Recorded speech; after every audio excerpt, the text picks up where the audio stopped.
चलिए गाइस शुरू करते हैं the dowry and alimony part 4।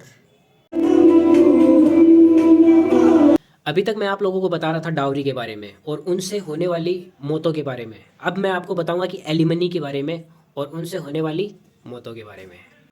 Same जिस तरीके से डावरी की वजह से लड़कियों की मौत का जो रेशियो है वो इंक्रीज होते जा रहा था, उसी तरीके से एलिमनी की वजह से लड़कों की जो डेथ का रेशियो है वो भी इंक्रीज हुआ टाइम के साथ। 2022 एनसीआरबी रिपोर्ट के अकॉर्डिंग जो वुमन शादी की वजह से अपनी जान लेती है उनमें गिरावट आई है 14.5% से। लेकिन वहीं दूसरी तरफ 14.8% बढ़ोतरी हुई है उन मौतों में जहां पर एक मर्द अपनी जान ले लेता है शादीशुदा ज़िंदगी की वजह से। परसेंटेज के हिसाब से अटेम्प्ट टू रेप के जो केसेस है वो सबसे ज़्यादा फॉल्स पाए गए हैं, जो कि है 15.23%। उसके बाद रेप केसेस फॉल्स एलिगेशंस के साथ सेकंड नंबर पर है 15.9% के साथ। इस तरीके के जो केस होते हैं ना वो बहुत ही अच्छा तरीका है डाइवोर्स लेने के लिए, और जो औरतें होती हैं ना वो इनका गलत फ़ायदा उठाती है।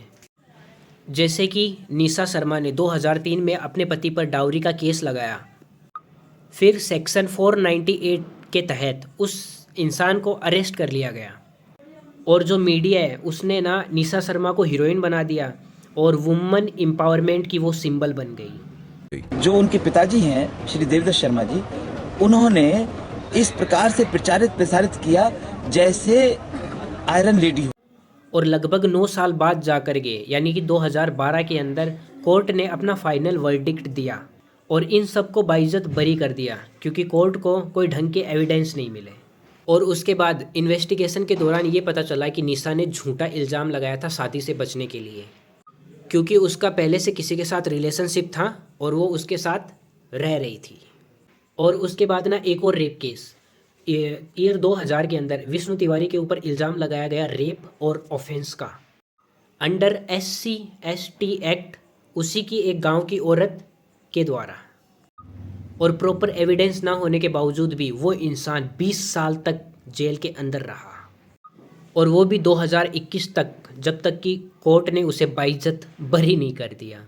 क्या उम्मीद करें हम शरीर से ना टूट गए, अंदर से कुछ नहीं बचा हमें, परिवार हमारा नष्ट हो गया, भाई माँ बाप सब खत्म हो गए। और फिर उसके बाद पता चलता है कि उस औरत ने ना फॉल्स केस लगाया था ज़मीनी विवाद की वजह से। और सबसे ज़्यादा खून तब जलता है जब आप किसी औरत से सबसे ज़्यादा नफ़रत कर रहे हो, लेकिन आपको ना उसी को अपने पैसे में से पैसे देने पड़े। Just imagine bro.